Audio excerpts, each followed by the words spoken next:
이제 2016년에 2차 전지 양극재 사업의 가능성을 이제 보게 된 그 투자사 한 곳에서 2차 전지 양극재 사업을 더 본격적으로 더 거대하게 키워보자 라는 제안을 해서 실제로 2016년에 회사는 에코프로에서 그 2차 전지하는 사업을 떼내서 2차 전지 양극재를 생산하는 사업을 떼내서 에코프로 BM이라는 회사로 이제 물적 분할을 진행을 하게 됩니다. 그리고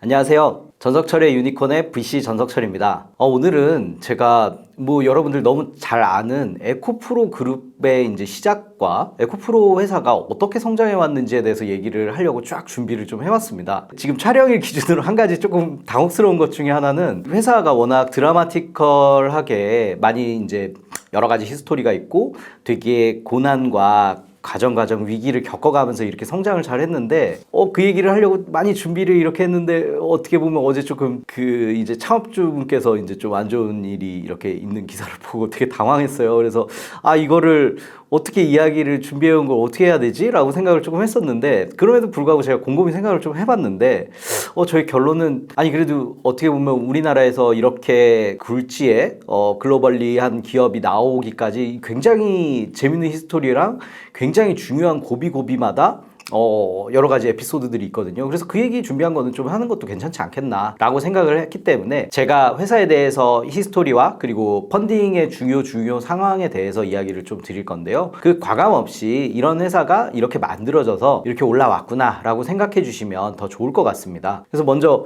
에코프로 그룹은 여러분 잘 알다시피 2차 전지에 이제 양극재를 생산하는 회사고요.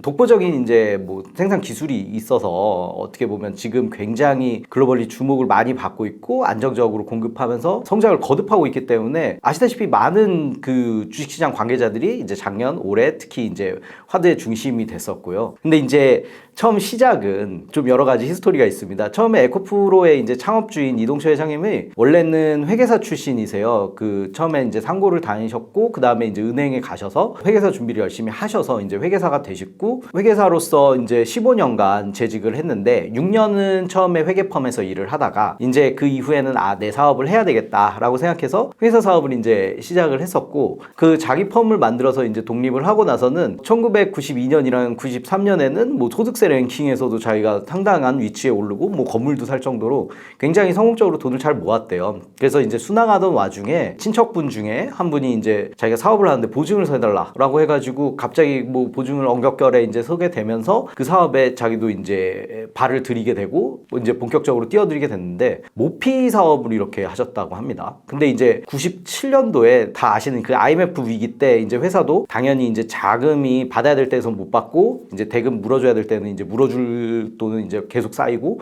그러다 보니까 이제 회사가 부도가 됐어요. 그래서 집도 넘어가고 어떻게 보면 빚만 거의 50억 가까이 이렇게 쌓이게 되어서 이제 완전히 이제 좌절을 하게 됐고 이제 다 정리해서 이제 미국으로 가셨다고 합니다. 그래서 이제 창업자가 미국으로 가셔서 이제 좀 자기 세월을 자책도 하고 이제 나는 어떡하지? 라고 곰곰이 생각을 해보면서 여러 가지로 이렇게 생각을 많이 하고 성찰을 좀 했었는데 그때 세 가지 자기가 사업을 실패한 원인에 대해서 결론을 내리게 됐대요. 그래서 내가 왜 그 모피 사업을 망했을까라고 이제 생각을 곰곰이 해봤을 때 첫 번째는 본인이 모피에 대해서 잘 알지도 못하고 그리고 잘 알지도 못하기 때문에 거기에 대해서 이제 컨트롤 할 수도 없는 그런 사업에 뛰어들었구나. 이게 나의 패착이었다. 라고 하나를 생각했었고 두 번째는 이 사업에 과연 사람들이 말하는 진입장벽, 경제적 혜자가 어떤 거일까? 그거에 대해서도 많이 고려를 안 한 상황에서 내가 이 사업을 했구나 라는 생각을 했고 그리고 가장 큰 세 번째는 나는 주식회사의 장점을 가장 살리지 못했다. 이 사업이 내가 그렇게 좋아서 어떻게 보면 나는 이 비전에 꽂혀서 이 사업을 하는데 이거를 동참해 주실 주주분들을 모으고 투자를 모아서 이제 다 같이 좀 자본을 모아서 좀 진행할 수 있었는데 어떻게 보면 본인 혼자서 그 리스크를 다 지고 더 많은 자본을 모아서 할 수 있던 사업을 하지 못했다 라는 거에 대해서 이제 곰곰이 깨닫게 되고 그래서 다음에 사업을 하게 된다면 반드시 이제 주식회사로 진행을 하고 좀 투자자를 모으고 초반에부터 이제 비전을 좀 세워서 진입장벽이 있는 산업에 뛰어들겠다라고 마음을 먹었다고 합니다. 그리고 어떤 사업을 할지 진지하게 이제 고민을 하던 와중에 뉴스에서 이제 교토의정서라는 게 이제 체결이 돼서 앞으로 환경 문제가 굉장히 중요한 그 국가 간의 이제 의제로 발돋움했고 그 탄소 배출 저감에 대해서 이제 많은 국가들이 좀 이제 공감을 한다라는 거에 대해서 본인이 그걸 보고 이제 좀 어떤 사업 기회를 착안을 했대요. 그래서 탄소 배출 저감 기술에 이제 본인이 뛰어들게 되면 이거는 지금 화두가 된 사업이기 때문에 지금부터 이제 준비를 하게 되면 가장 준비를 잘한 회사가 될 수 있는 가능성도 있고, 그리고 아직까지 뛰어든 회사들이 없기 때문에 좀 경쟁자도 덜한 상태에서 진입장벽을 좀 형성을 할 수 있고, 그리고 앞으로의 비전이 좀 크기 때문에 이 기술에 대해서, 그리고 이 회사가 이제 풀어가야 될 이제 그런 문제점들에 대해서 이제 공감을 해주는 투자자들이 있다고 하면 같이 이제 자본 유치도 하면서 사업을 진행할 수 있겠다라는 결론을 내리면서 사업을 진행해야 되겠다라고 생각을 했대요. 그래서 1998년에 이제 온실가스 저감 회사를 해야 되겠다라고 마음을 먹고 에코프로라는 회사를 만들게 됩니다. 그래서 그 환경적 문제를 해결하고 온실가스 저감 기술을 개발하기 때문에 회사 이름도 에코프로라고 지었대요. 지금 돌이켜봤을 때 2차 전지에서 굉장히 큰 기술을 하고 있는 회사의 이름으로 왜 에코라고 지었을까라고 많이들 이제 궁금해하는 부분들이 있는데, 사실 이렇게 환경 문제를 해결하려고 하는 처음에 그 시작점이었기 때문에 회사 이름이 이제 에코프로라고 지어졌다고 합니다. 그래서 제가 이따가 펀딩 이야기 때 더 자세히 강조를 좀 드리려고 하는데, 돈이 없잖아요. 그래서 돈을 모아야 되고 돈을 빌려야 되는데, 처음에 이제 산업은행에 찾아갔대요. 산업은행에 이제 어떤 지점에 찾아가서 자기가 이런 기술을 하려고 하고 지금 이제 대전에 내려와서 연구원 한 명을 섭외를 했다. 그래서 요 둘이서 시작을 하려고 하고 좀 준비를 많이 했으니 대출을 좀 받았으면 좋겠다라고 이제 타진을 했을 때, 그 지점장님 만나서 이렇게 막 이야기를 했더니 그 지점장님이 지금 대출은 담보 없이는 지금 안 될 것 같은 이제 상황과 지금 회사 단계인 것 같고, 다만 이제 투자금을, 자본금을 이제 10억 이상 유치를 해오면 자기가 그걸 매칭해서 투자를 정결로 이제 해주겠다라고 이야기를 했다고 합니다. 그래서 이분은 지금 없는 환경에서 돈을 모아야 되는데 어떻게 모을 수 있을까라고 생각을 했는데, 일단 자기 지인들을 갑자기 비싼 밥을 사주겠다라고 하면서 JW 메리어트 호텔로 일단 한 50명가량을 이제 불렀대요. 그러니까 사람들이 얼씨구나, 왜 갑자기 이렇게 호텔밥을 사준다고 하지? 하면서 이제 모였는데, 이제 어떻게 보면 노림수가 있으셨던 거죠. 그때 이제 프리젠테이션을 시작했다고 합니다. 그래서 이제 내가 사실은 이렇게 탄소 배출 저감 관련된 사업이 굉장히 유망할 것 같다고 생각을 하고, 이거를 반도체나 디스플레이에서 이제 발생하는 가스를 저감하는 그런 필터나 그런 기술을 이제 더 개발을 해가지고 이 사업을 굉장히 흥행시키려고 하는데, 여기 많이 주주로 좀 초반부터 참여해 주셨으면 좋겠다라고 이제 프레젠테이션을 하고, 다들 이제 모이신 분들한테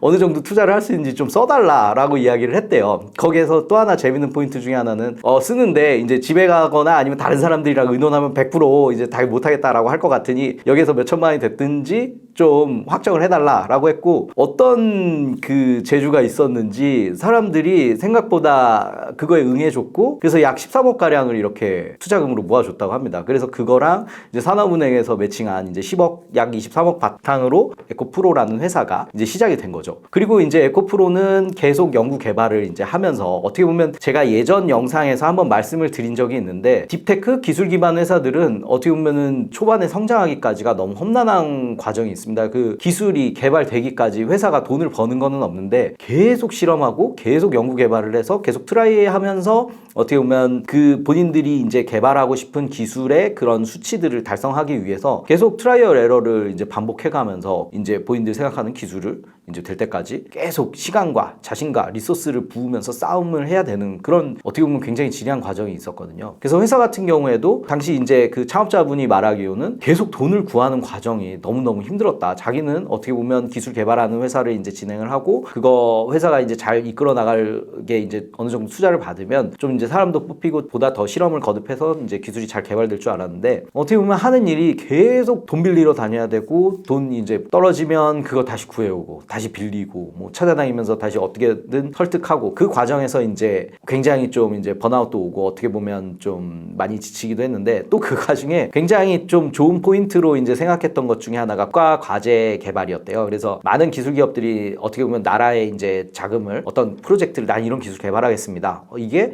우리 사회에 어떤 도움이 되고 장기적으로 우리나라의 이제 발전 기술적인 그 수준을 업그레이드 할 수 있습니다. 꼭 필요한 기술입니다. 라고 어필을 하면서 이제 지원금을 받고 그걸 바탕으로 이제 좀 과제를 개발을 하는 그런 일들이 매우 흔하거든요. 그래서 에코프로 같은 경우에도 그렇게 기술 개발을 하는 과제에 이제 뛰어들었고, 그래서 그런 과제를 2차 전지의 그런 전구체와 양극재를 이제 개발하겠다라는 장기적인 목표를 가진 그런 과제 개발을 제일모직 주도하에 같이 이제 참여를 해서 과제에 이제 뭐 수행을 하면서 어느 정도 이제 지원을 받고 또 개발을 이제 그런 프로젝트에 이제 뛰어들었다고 합니다. 그게 2004년부터 2차전지 개발에 이제 뛰어들었는데 뭐랄까요, 굉장히 큰 기술 같은 경우에는 단기간에 개발이 되는 게 아니에요. 그래서 제일모직 같은 경우에서도 대기업이 리소스를 투입해서 물론 정부의 지원을 받아서 과제도 하지만 이게 당장의 성과가 나오지 않으면 그러면 이제 사업을 좀 이제 축소를 하거나 이제 과감히 정리하는 일도 대기업에서는 굉장히 흔한데 제일모직에서도 그런 결정을 했다고 합니다. 그래서 이 사업부를 이제 정리를 해야 되는데 요거를 매각을 하든지 아니면 그냥 아예 정리를 해버리든지 그렇게 하는 와중에 에코프로에서 그럼 그 사업부 내가 인수해가지고 내가 양극재 개발을 좀 하겠다라고 하면서 그 사업체를 인수해서 이제 본격적으로 2차전지 양극재 개발에 이제 뛰어들게 되었다고 합니다. 그래서 이제 뭐 열심히 이제 개발을 하는 와중에 또 계속 돈을 구하러 다니는 게 너무 힘들었고 돈을 구하는 게 너무 힘들어서 2007년에는 한번 상장을 트라이 해볼까? 그래도 매출이 어느 정도 나는 회사였기 때문에 상장 시장에 이제 타진을 했고 2007년에 덜컥 상장이 됐대요. 근데 이제 당시 재밌는 거는 창업자는 나도 상장이 이렇게 될지는 몰랐는데 어쨌든 잘 됐다. 다행히 좀 회사가 이제 공개가 되고 자금 조달이 조금 더 비상장일 때보다 상장 시장일 때 훨씬 좀 수월한 방법들이 많이 있거든요. 그래서 공모 자금도 당연히 유입이 되고 이제 상장이 수월하게 됐다라고 하면서 이제 평가를 하는데 이게 돌이켜서 보면 2008년에 이제 리만 브라더스발 이제 금융 위기가 왔잖아요. 서브프라임 모기지 사태가 이제 나면서 사실 이게 조금만 늦었어도 상장 절대 안 됐을 거다라는 평가가 지배적인데 어떻게 보면 이런 면에서는 굉장히 운이 좋았다라고 평가도 하는데 어떻게 보면 굉장히 타이밍이 적절했다라고 볼 수 있겠습니다. 그리고 또 하나의 회사가 위기가 오게 되는데 그 본격적으로 이제 전구체 사업에 400억 가까이 되는 자금을 이제 투입을 했는데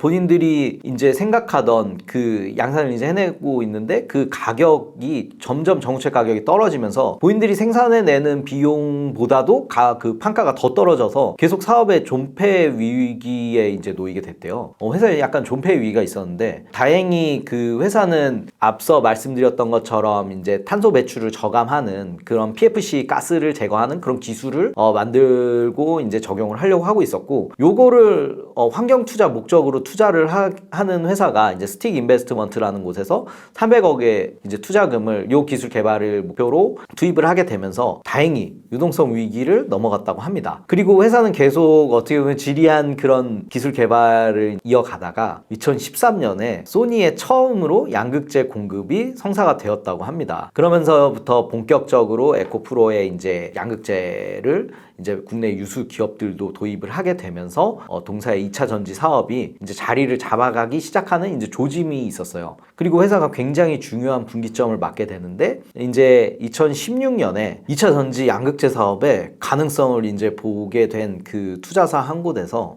이거 본격적으로 앞으로 자금이 많이 들어갈 텐데 지금까지 이제 이미 상장을 했고 그 다음에 투자금을 계속 받아서 지분이 이제 많이 희석이 되는 반면 앞으로 들어갈 돈은 굉장히 많으니 차라리 이 사업부를 지금 적자이기도 하고 따로 떼어내서 물적 분할을 하고 그 물적 분할한 회사에 이 분할한 회사에 이제 투자금을 집중적으로 투입을 하면서 2차 전지 양극재 사업을 더 본격적으로 더 거대하게 키워보자 라는 제안을 해서 실제로 2016년에 회사는 에코프로에서 그 2차 전지하는 사업을 떼내서 2차 전지 양극재를 생산하는 사업을 떼내서 에코프로 BM이라는 회사로 이제 물적 분할을 진행을 하게 됩니다. 그리고 물적 분할을 하면서 600억 원의 이제 자금을 이제 투입받고 그걸 본격적으로 생산해내면서 회사는 거듭해서 이제 성공적으로 성장을 한 것 같습니다. 투자 이후에 2016년에는 700억이었던 매출이 다음에 2,890억까지 이제 4배 가까이 성장을 하게 되고 결국엔 그렇게 성장을 거듭하면서 2021년에는 뭐 여러분 다 아시다시피 매출 1조 넘기고 2022년에 바로 1년 뒤에는 매출 5조 넘기면서 정말로 굴지의 양극재 기업 그리고 많이 이야기하시는 그런 K 배터리의 가장 큰 주축으로 거듭나게 된 것 같습니다. 에코프로라는 회사와 에코프로 BM이 어떻게 탄생하고 어떤 스토리로 성장을 하게 됐는지에